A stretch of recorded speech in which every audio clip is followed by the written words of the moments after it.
Tirel avec un bac technologique, donc anciennement le STHR. Donc, je suis sur l'ancienne version. J'ai fait toutes les anciennes versions de ce que vous faites actuellement, on va dire.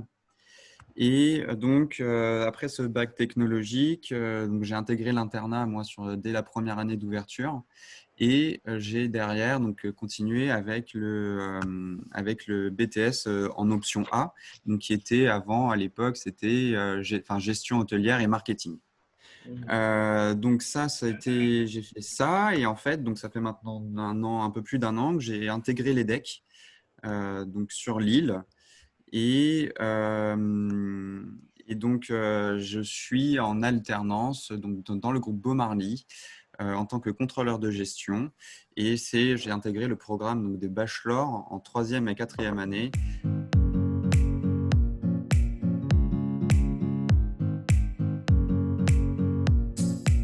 Alors, pourquoi j'ai choisi l'EDEC? Pour plusieurs raisons. La première, c'est voilà, en fait, après avoir fait, on va dire, après avoir fait quelques années dans l'hôtellerie, donc si on est sur 5 ans, avec le BTS, puis, le BTS plus toute la partie, du coup, avant le bac et tout ce que j'ai pu apprendre via mes stages, via les expériences que j'ai pu avoir au sein des associations de Guillaume Tirel et autres sur toute la partie de développement durable que j'ai pu travailler avec M. Cagnard à l'époque. J'avais, entre guillemets, j'avais l'impression d'avoir fait un peu le tour au niveau de ce que je pouvais apprendre sur le point de vue hôtellerie. Et puis surtout, j'avais déjà un gros feedback de toutes les personnes que je connais depuis, qui ont fait Tirel avant nous et qui m'ont dit que la 3e année en hôtellerie ne servait strictement à rien et que c'était, non, c'est pas qu'elle servait à rien, mais c'est que malheureusement, par rapport au programme que j'avais moi, donc le BTS que j'ai fait, on n'apprenait rien de nouveau. Et je ne voulais absolument pas ça, donc j'ai fait le choix de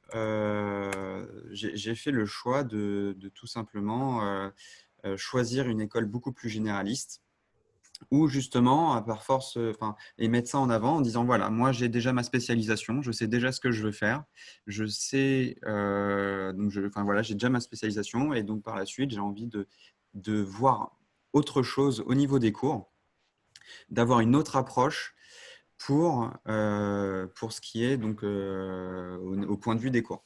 Et après, je fais le lien malgré tout avec l'hôtellerie par mon alternance que je fais dans un groupe hôtelier.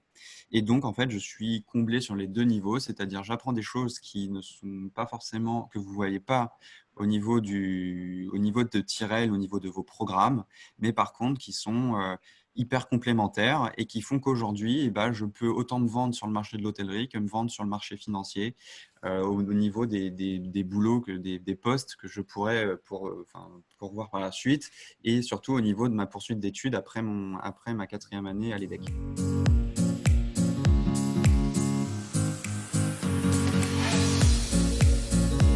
Déjà un peu être curieux, de regarder un peu ce qui se fait au niveau des classements des écoles, au niveau de ce qui peut s'offrir à vous. Surtout, ce qui est intéressant, c'est qu'aujourd'hui, vous êtes dans le secteur auquel on travaille et ce qui se passe actuellement. Il y a beaucoup de choses qui peuvent être remises en question, de savoir est-ce qu'il faut continuer nos études là-dedans? Est-ce qu'on ne serait pas force de proposition en arrivant sur le marché, en finançant nos études dans ce secteur-là et donc pouvoir offrir un second souffle au niveau des idées pour comment travailler d'une nouvelle manière, parce que l'hôtellerie est totalement revue, que ce soit l'hôtellerie et la restauration, tout a changé et va changer du moins. Et donc, voilà, donc déjà d'être curieux donc à votre niveau, et puis oui, vous y prendre tôt sur votre choix d'école. Voilà. Moi, j'étais plutôt parti, comment j'ai travaillé, c'est que je suis parti de ce que je voulais faire, donc c'est-à-dire comme métier, et je suis redescendu par rapport à là où j'en suis actuellement, c'est-à-dire à votre niveau quand j'étais en première année. Voilà, je me suis dit, OK, il me reste entre 4 et 5 ans, qu'est-ce que je fais de ces années-là? Et donc, j'ai travaillé, je me suis dit, bon, il y a l'ESSEC, il y a l'EDEC, il y avait d'autres écoles de commerce. Donc ça, c'est voilà, c'est les deux premiers conseils que je peux vous donner, c'est-à-dire être curieux et puis commencer assez tôt. Et un troisième conseil que je pourrais vous donner, c'est de ne pas vous sous-estimer en sortant de Tirel, parce que vous avez une force, on a un enseignement qui est fait là-bas, qui est vraiment très, très bon, et qui fait qu'aujourd'hui, quand on se compare avec d'autres écoles, que ce soit des écoles donc dans l'hôtellerie que ce soit du privé, donc par exemple Vatel, que ce soit Jean Drouin, que ce soit d'autres écoles, et même avec des écoles de commerce, eh ben, on se rend compte que finalement, on n'est absolument pas largué. Et que justement, on a même vu et on voit des choses que eux n'ont pas vues et qu'on, du coup, moi par exemple, l'année dernière, donc, enfin, sur mon année de troisième année de bachelor, et ben pour être totalement honnête, même si je voyais les choses d'une autre manière, d'un autre angle, parce que ça pue l'angle hôtellerie-restauration, mais les bases, les fondamentaux, c'était des choses qu'on avait déjà vues, que ce soit en gestion ou en marketing.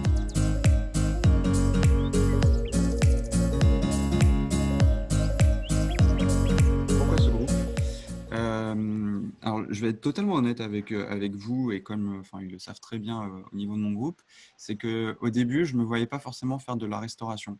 C'est-à-dire, j'étais beaucoup plus un profil dédié sur de l'hôtellerie, sur le luxe, sur le très haut de gamme, ayant travaillé que ce soit au Plaza ou que par mes différentes expériences, voilà, j'étais plutôt basé sur le haut de gamme.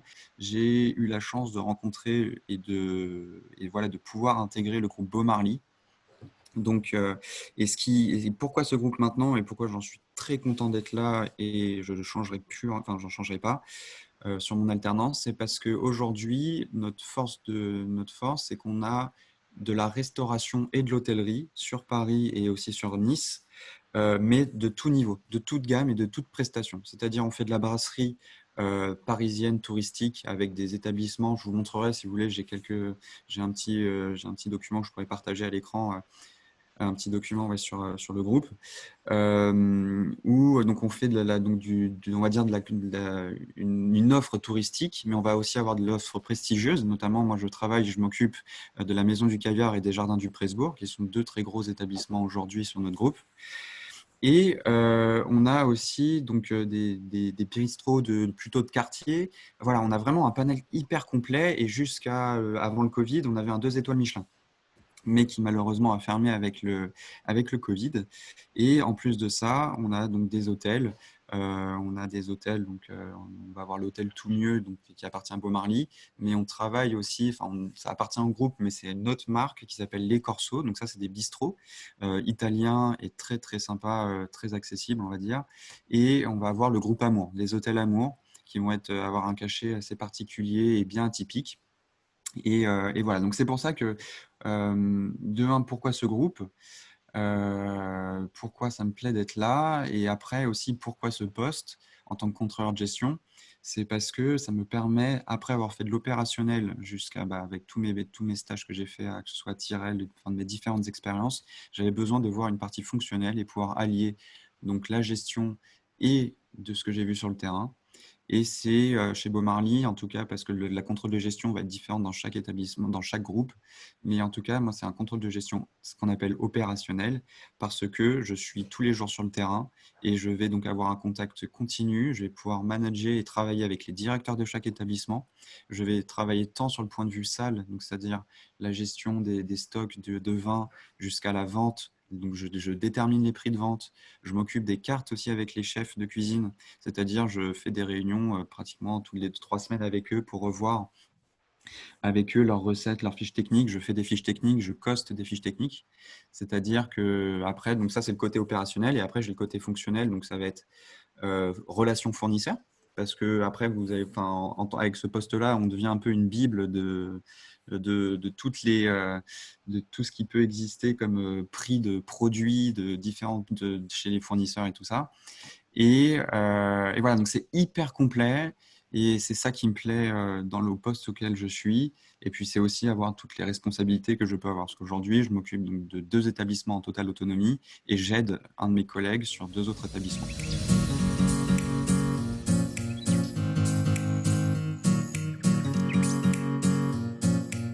Ça a totalement. Alors, oui et non. Oui, parce que. Enfin, non, non, déjà non, parce que le métier, entre guillemets, reste le même. C'est que on va devoir contrôler les coûts, on va devoir travailler. En plus de ça, on travaille sur les masses salariales. Donc, voilà, on a vraiment une vue complète de comment fonctionne l'établissement. Qu'est-ce qui a changé? C'est qu'on travaille beaucoup plus sur le vif. C'est-à-dire qu'on a besoin de donner aux gérants du groupe des chiffres à J-2. Donc, c'est-à-dire qu'il faut être hyper réactif, que pour ça, il faut donc avoir une communication sur le terrain et tout ça. Donc là-dessus, il y a beaucoup de choses. Moi, j'ai beaucoup travaillé là-dessus avec les équipes sur le terrain pour, voilà, pour mettre des process en place pour que les informations remontent beaucoup plus facilement. Et puis aussi, c'est en vue de, voilà, les établissements ont fermé, sont restés ouverts. Enfin, il y a eu des changements de stratégie plusieurs fois en très peu de temps. Et du coup, nous, derrière, on refait des cartes différentes selon la stratégie qu'on aborde. On change de fournisseur. Voilà, donc c'est très, voilà, ça a été très, très vif et intense, on va dire, sur la période du confinement. Là, sur le deuxième, ça nous a permis aussi de mettre en place du e-commerce. Sur la Maison du Caviar, on est en train de mettre en place là, le e-commerce, donc de la vente de caviar, saumon et puis aussi des menus qui sont qu'on peut livrer ou qui sont en click and collect. Tout ça en restant sur un brick and mortar, donc c'est ça qui est assez intéressant. Et voilà, donc c'est beaucoup de choses qui vont changer, mais qui sur le fond ça reste le même métier.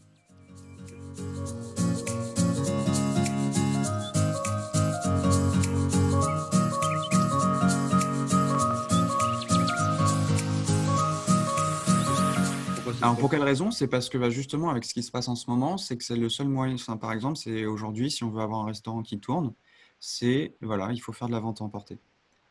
Et ça à tout niveau, à toute gamme. Je vais prendre des exemples hors mon groupe. Vous avez La Réserve qui fait depuis mars, qui fait du vente à emporter, donc du haut de gamme. Pourquoi j'ai pris cet exemple-là? C'est parce que je voulais vous dire que tout type de restauration aujourd'hui, s'ils veulent aller avec la tendance qui est malheureusement pas forcément très positive, on est obligé de se mettre d'une certaine manière à la vente à emporter.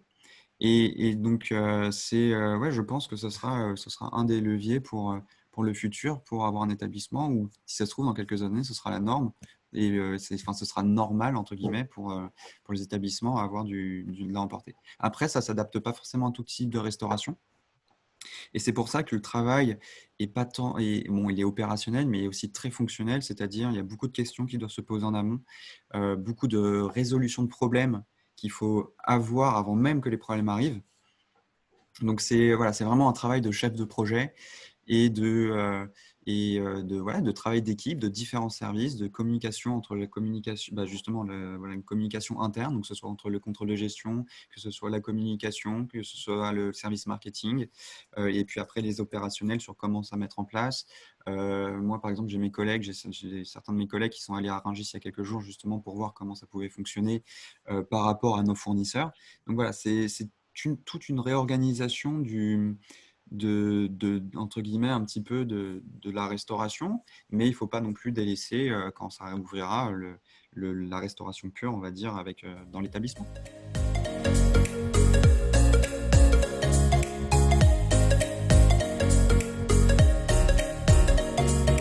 Alors, bon, là, je ne sais pas pourquoi, j'ai l'impression que ça ne va pas fonctionner aujourd'hui ma vidéo, mais par exemple, je suis au travail. Je suis au siège.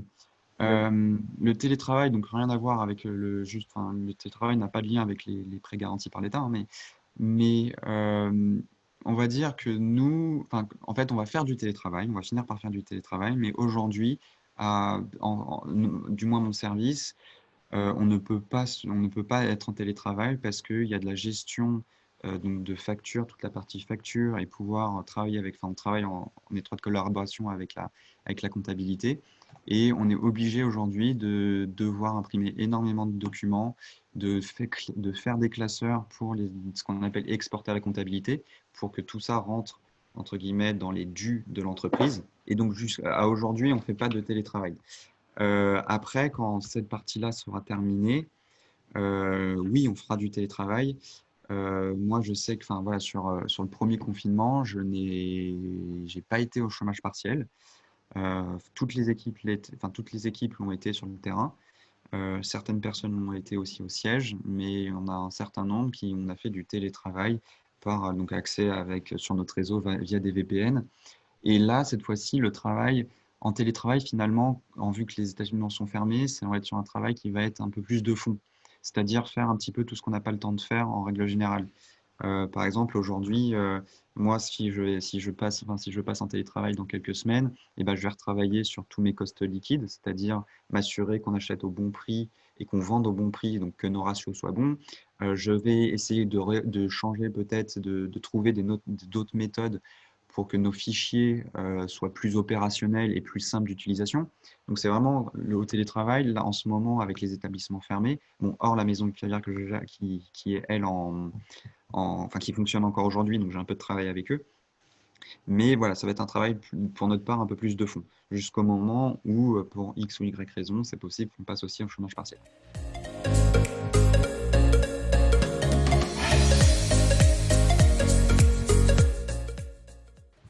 Alors moi, je suis un pro-terrain, donc c'est-à-dire que je trouve ça, enfin, je ne, je pense, alors c'est un point de vue personnel, hein.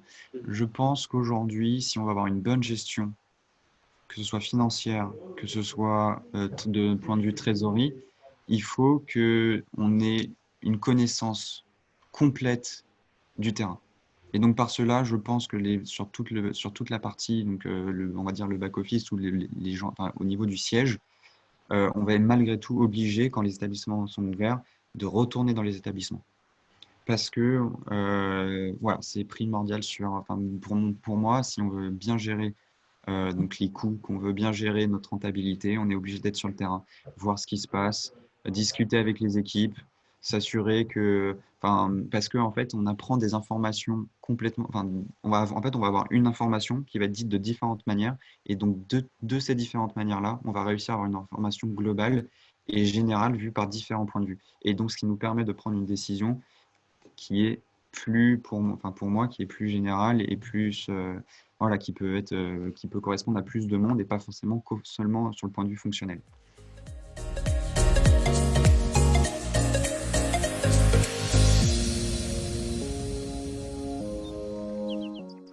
Alors, moi, je vais pas avoir une vision, on va dire, sur les objectifs du groupe de manière générale, mais ce que je peux vous dire, c'est qu'aujourd'hui, nous, ça ne nous empêche pas de continuer à investir, c'est-à-dire qu'on a 2 établissements qui sont en construction et qui vont ouvrir l'année prochaine, donc en 2021. Où ça? Où ça, s'il vous plaît? Alors, il y en aura un qui, actuellement, il va avoir alors l'Aventure, en fait, enfin, c'est la société qui s'appelle l'Aventure, qui est un. Est-ce que vous connaissez un petit peu le Matignon, le restaurant et club Matignon?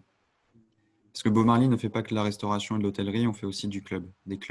Donc en fait, voilà, le Matignon, c'est un très très gros club sur Paris qui se situe au 3 avenue Matignon, donc juste à côté de la réserve. Et on va dire que l'aventure aujourd'hui, ça va être un petit peu le même style d'établissement, mais qui va être un peu plus haut qui va être au niveau de l'Arc de Triomphe. Donc voilà, donc il y a celui-là qui est déjà, en fait, voilà, ce sont des choses qui sont, enfin, c'est un établissement qui est en travaux et qui donc ouvrira courant 2021, je pense, si tout se passe bien. Et après, le deuxième, je ne peux pas vous en dire plus. Je sais, voilà, je sais qu'il y en a un deuxième qui va ouvrir, mais je ne peux pas vous en dire plus à ce sujet.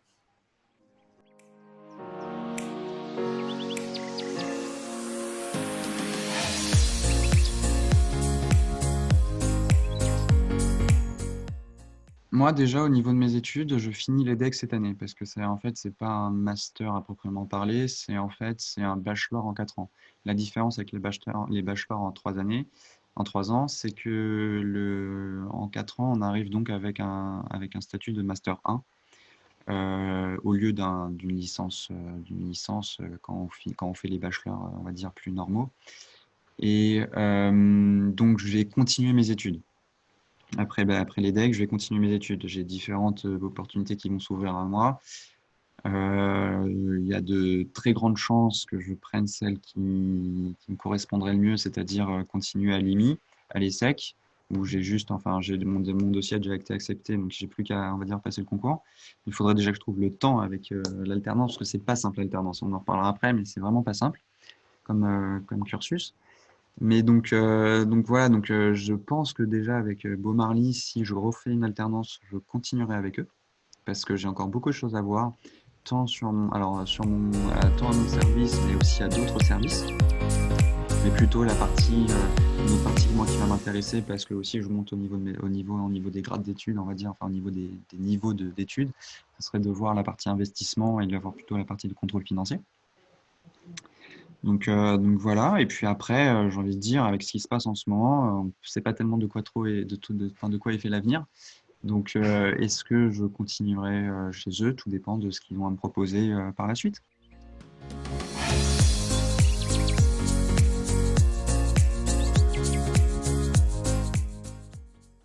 Au début, quand j'étais, je crois que c'était sur votre année à vous, je m'étais toujours dit je ne ferai jamais d'alternance. Un an après, je me dis je ne ferai plus jamais d'initiale. Enfin, plutôt 2 ans.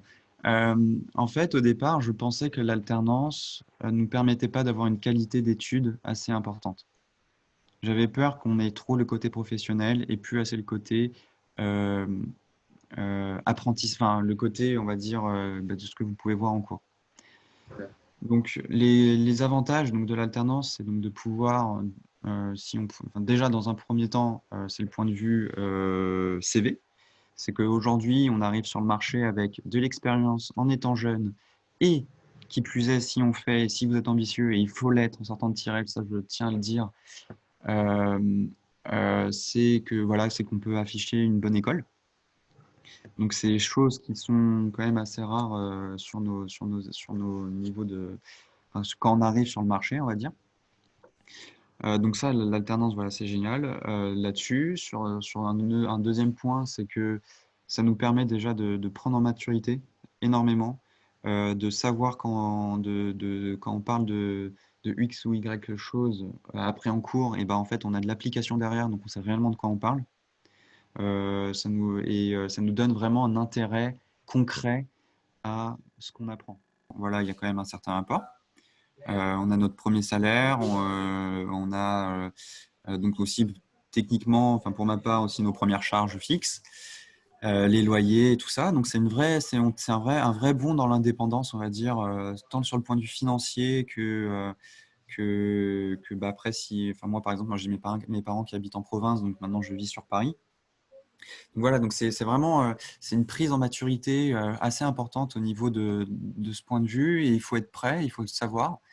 Après, les points négatifs, c'est que c'est très, très fatigant. Enfin, si vous êtes passionné comme moi je peux l'être, c'est que vous allez vous donner à fond dans tout ce que vous faites, tant sur le point de vue école que sur le point de vue entreprise. Et donc, en fait, quand vous finissez vos journées, il est 19h, 19h30, et qui vous dites, et donc vous venez de vous faire une journée donc de 9, enfin, une bonne journée de travail, et là, vous vous dites, ah, il faut que je reprenne mes cours, ça devient tout de suite beaucoup plus compliqué. Parce que la fatigue, quand vous dites que vous êtes fatigué en cours, à la fin de votre journée, bah, imaginez ça en 15 fois plus quand vous êtes au travail. Parce que c'est une autre intensité et c'est ça qui est assez à la fois intéressant et à la fois dur de gérer quand on est alternant. Parce qu'il ne faut pas oublier que malgré tout, on reste des étudiants, qu'on a du travail scolaire, que derrière, on a des notes, que ces notes-là, on se retrouve derrière à devoir proposer on va devoir montrer nos bulletins pour choisir une école par la suite si dans mon cas par exemple j'ai besoin de changer d'études. Donc allier tout ça, c'est vraiment pas simple. Mais donc voilà, donc ça c'est le plus gros point négatif que j'ai envie de dire, c'est il faut savoir gérer ça de la bonne manière et aussi savoir être raisonnable parce que c'est pour moi qui suis un très gros sportif, je fais beaucoup moins de sport. On voit un peu moins nos amis. Voilà, c'est vraiment des concessions qu'il faut savoir prendre en compte. Mais quand on voit tout ce que ça nous apporte derrière, j'ai envie de dire, enfin, voilà, foncez. Foncez sur l'alternance si vous vous sentez prêt et si vous pensez enfin, si vous avez déjà un projet professionnel un peu en tête, c'est le meilleur moyen d'apprendre et d'apprendre des autres parce qu'on n'apprend pas que de notre métier, mais on apprend surtout de tous ceux qu'on peut croiser. J'apprends autant de mes personnes qui sont en opération, enfin de mes équipes qui sont en opérationnel que de mon responsable.